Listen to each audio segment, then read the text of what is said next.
Hola, mi nombre es Daniel Calderón, soy docente investigador de la Facultad de Administración de Empresas Turísticas y Hoteleras de la Universidad Externado de Colombia. Voy a presentarles brevemente una de las investigaciones que estamos desarrollando actualmente desde el Grupo Turismo y Sociedad de la Facultad. El título de nuestra investigación se llama Gobernanza de recursos de uso común en el turismo de naturaleza. Un poco la introducción es que actualmente este proyecto se está desarrollando en Colombia y parte desde la necesidad en la cual se reconoce que en Colombia existen diferentes espacios naturales en los cuales se desarrolla la actividad del turismo de naturaleza. Básicamente, esos espacios naturales tienen muchos de esos espacios naturales tienen algún grado de protección, de figura de conservación, entonces son áreas protegidas y podemos contextualizar a partir de la teoría de sistemas que esos espacios los podemos entender como sistemas socioecológicos en donde hay una biodiversidad, un sistema biofísico que es utilizado a partir de unas decisiones de gestión que se dan entre una comunidad en un espacio social que nos permite entender esto como un sistema socioecológico.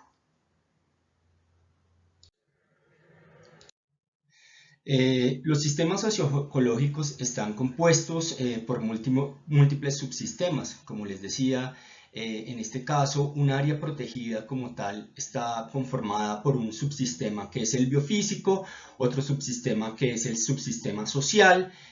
otro subsistema que es el subsistema cultural también. Y estos subsistemas se han articulado en este caso para hacer una gestión de ese sistema socioecológico. En este caso, esas áreas protegidas pues están comprendidas por un ambiente natural, por un ambiente cultural y por un ambiente de gobierno, de gestión de esos recursos que se encuentran allí. Ahora, los recursos que se encuentran en esas áreas protegidas, ese sistema biofísico, esos elementos culturales también del patrimonio cultural, pueden ser utilizados, pueden ser aprovechados en el desarrollo del turismo y cuando son aprovechados en el desarrollo del turismo o de cualquier otra actividad relacionada a su aprovechamiento, podemos conceptualizar esos recursos como recursos de uso común. ¿Sí? ¿Por qué? Porque son recursos que tienen acceso a diferentes personas que los utilizan ya sea para prácticas turísticas, ¿sí? Desde sus actividades que desarrollan en esos espacios o también como prestadores de servicios como son los guías, los alojamientos y otros tipos de servicios que se puedan estar dando alrededor del uso de esos recursos que son comunes para diferentes tipos de actores sociales.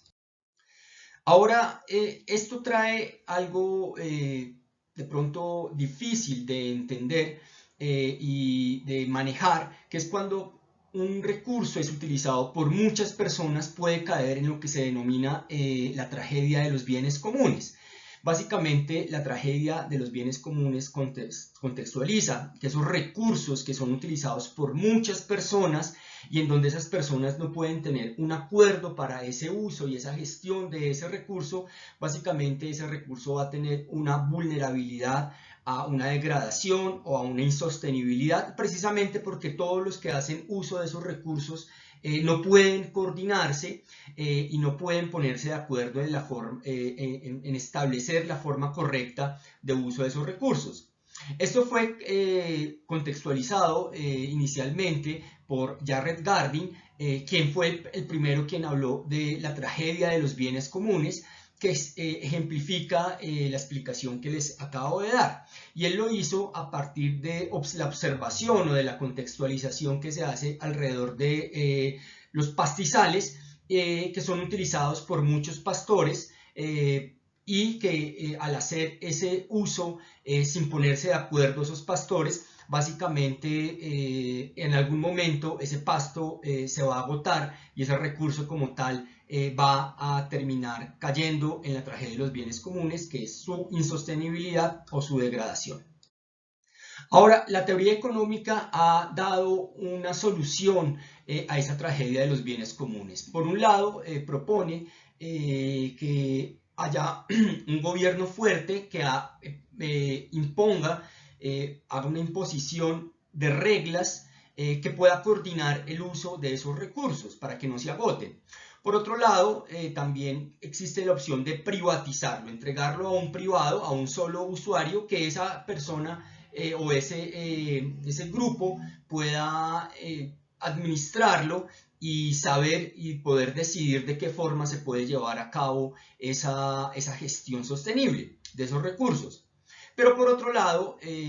después de una gran investigación empírica que hace Elinor Ostrom, ella propone que es más fácil que esos recursos sigan dentro de la sostenibilidad en su uso, siempre y cuando haya acuerdos de lo que se llama una acción colectiva. Entonces, básicamente lo que propone Ostrom es que para evitar esa tragedia de los bienes comunes, se pueden generar reglas de uso de esos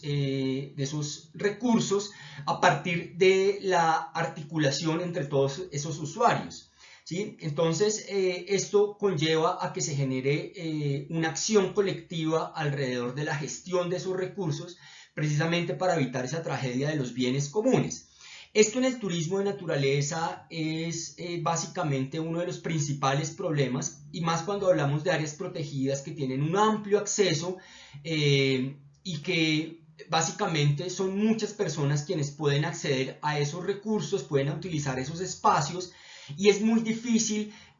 coordinarlos, y más muchas veces por las prácticas de temporalidad. En un momento, un espacio de naturaleza, de turismo de naturaleza, puede ser visitado por determinadas personas, y esas personas ausentarse por mucho tiempo y volver en un tiempo después. Entonces es una temporalidad un poco difusa, un poco complicada de poder establecer en qué momento esas personas coinciden y se vuelven y se reúnen en esos lugares. Entonces este es uno de los aspectos importantes del turismo de naturaleza, y del cual hemos querido utilizar la acción colectiva y las propuestas de Ostrom de los recursos de uso común para entender qué soluciones se pueden dar alrededor de estas problemáticas. Entonces, como vemos, básicamente el problema que enfrentan los recursos de uso común es cómo organizar a esos prestadores de servicios, cómo organizar a esos usuarios, a esos turistas, cómo ellos se pueden realmente articular básicamente para que se generen reglas de uso alrededor de esos recursos comunes.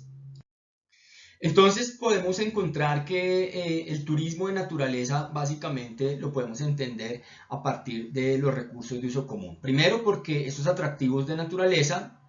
básicamente poseen esos recursos que tienen un amplio acceso a diferentes actores. Hay muchísimos actores, varios actores que utilizan esos recursos. Esos actores muchas veces generan o no normas de uso, instituciones, para evitar la degradación de esos recursos, y se dan básicamente en el turismo de naturaleza esas posibles opciones de gestión que pueden ser, primero, una degradación del recurso; segundo, una apropiación del recurso por medio de un privado; la imposición de un gobierno fuerte, centralizado, que muchas veces vemos alrededor de las áreas protegidas; o también una gobernanza policéntrica, es decir, en donde diferentes actores se coordinan y pueden generar esas normas de uso de esos recursos comunes. Entonces, a partir de esa contextualización de los recursos de uso común y el turismo de naturaleza, dentro de nuestro grupo de investigación, nos hemos generado una pregunta, y es cómo se pueden generar instituciones, es decir, reglas de uso, que esas reglas pueden ser formales e informales, alrededor de la gobernanza y acción colectiva del turismo de naturaleza. ¿sí? Y cómo también tratar de entender cómo dichas normas, dichas instituciones, dichos acuerdos que se establecen entre los diferentes actores de las áreas protegidas en el turismo de naturaleza pueden llegar a generar sostenibilidad. Entonces, básicamente, esto nos lleva a querer entender principalmente cuáles son esas características de ese sistema de recursos, de esa área protegida, esa biodiversidad, ese tipo de recursos que se encuentran allí, si ya sean recursos de naturaleza o recursos del patrimonio cultural, comprender y poder determinar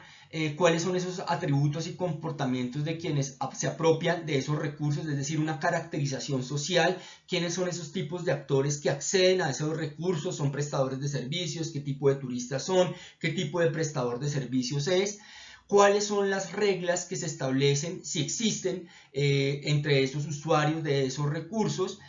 tratar de entender el ambiente externo, el ambiente político, el ambiente institucional en el cual está enmarcado esa área protegida y cuáles son esos resultados de esa articulación que se puede establecer entre esos actores o esa desarticulación que se establece muchas veces también en la gestión. Entonces, básicamente, estos son algunos de los criterios que se tendrán en cuenta o que estamos teniendo en cuenta en nuestra investigación para analizar las áreas protegidas y el turismo de naturaleza, ¿sí? Y es, como les digo, poder establecer las características de ese sistema de recurso, ¿sí? Las características de esa área protegida en cuanto a su biodiversidad, en cuanto a sus atractivos, en cuanto a su patrimonio cultural, las características del grupo, las características de los usuarios, cuáles son las reglas, las normas que existen o por qué no existen normas entre los usuarios para el uso de esos recursos y también entender un poco el ambiente externo, el ambiente político, institucional en el cual se enmarca y en donde se encuentran las áreas protegidas. Ahora, los resultados que se establecen alrededor de la gestión conjunta entre actores, entre diferentes actores que hacen uso de ese recurso, son instituciones, son normas, son arreglos que podemos entenderlos desde el punto de la gobernanza. Y esa gobernanza también la podemos entender y la podemos estudiar a partir de lo que son el análisis de redes sociales, que establece básicamente un análisis a partir de las interacciones que se dan entre los diferentes actores precisamente para gestionar esos recursos de uso común. Entonces, con el análisis de redes sociales podemos establecer redes, básicamente entender esas articulaciones. Esto se hace básicamente con algunos software que nos permite identificar cuáles actores están más conectados, cuáles actores están desconectados de esa gestión, ¿sí? Muchas veces esa gestión de las áreas protegidas se da más a partir de determinados actores que incluye a algunos grupos sociales, pero que excluye a otros. Entonces, el análisis de redes sociales también nos permite entender de qué forma esos grupos sociales están articulados. Este es un ejemplo de una red social en la gestión del turismo en Nuquí, en Colombia, en el Chocó. Esta es, por ejemplo, una muy buena interacción entre la mayoría de actores alrededor de la gestión. Aquí, como podemos ver, esta red está bastante conectada. No hay actores que estén fuera de esa conexión, lo cual permite entender que todos están articulándose alrededor de esa gestión del turismo de naturaleza y por lo tanto participan de esa gestión. No hay algún actor excluido como tal. Ahora nuestro proyecto de gobernanza de recursos de uso común en el turismo de naturaleza pretende tener 3 casos de estudio que nos ejemplifican diferentes opciones en las cuales se gestionan las áreas protegidas en el turismo de naturaleza. Tenemos por un lado el caso de estudio de un proyecto que se está desarrollando en el Parque Nacional Natural El Cocuy, en el cual también hay múltiples actores, pero donde siempre ha habido principalmente un centralismo por parte de las entidades de gestión ambiental que están allí y que hacen administración y que de una u otra forma desafortunadamente han excluido la participación de otros actores sociales en la gestión de esa área protegida. Entonces el caso de la Sierra Nevada del Cocuy, por un lado, ha tenido una centralización de la gestión del área protegida a partir de la entidad Parques Nacionales Naturales de Colombia, en donde por mucho tiempo no se tuvo en cuenta la participación de las comunidades locales en la gestión del área protegida. Básicamente, este es un lugar de práctica del turismo de aventura, del turismo, del ecoturismo, donde se hacen actividades de alta montaña, actividades de escalada en hielo, escalada en roca, pero también que ha tenido una alta influencia de un turismo no especializado que ha generado ciertos impactos dentro del área protegida. Entonces esto nos ha llevado a que algunos turistas accedieran a los recursos, a los atractivos naturales que hay en el parque, por ejemplo a caballo, lo cual ha generado por un tiempo degeneró bastante el páramo, generando unos impactos realmente bastante fuertes en los páramos, en el ecosistema de páramo del parque. Lo cual llevó en algún momento que se tuviera que cerrar el parque. Dentro de ese caso de estudio lo que queremos es entender cómo ha sido, digamos, esa transición y esa evolución entre diferentes gestiones y posibilidades que se pueden dar alrededor del parque El Cocuy. Tenemos otro caso de estudio que es el de los farallones Rocas de Suezca, en donde también este ha sido un escenario de la práctica del montañismo, de la escalada en roca. Este es un recurso común en donde muchas personas pueden ir a hacer la práctica de escalada. Es un farallón más o menos como de 3 kilómetros de largo y 160 metros de alto. Y durante mucho tiempo este parque de escalada en roca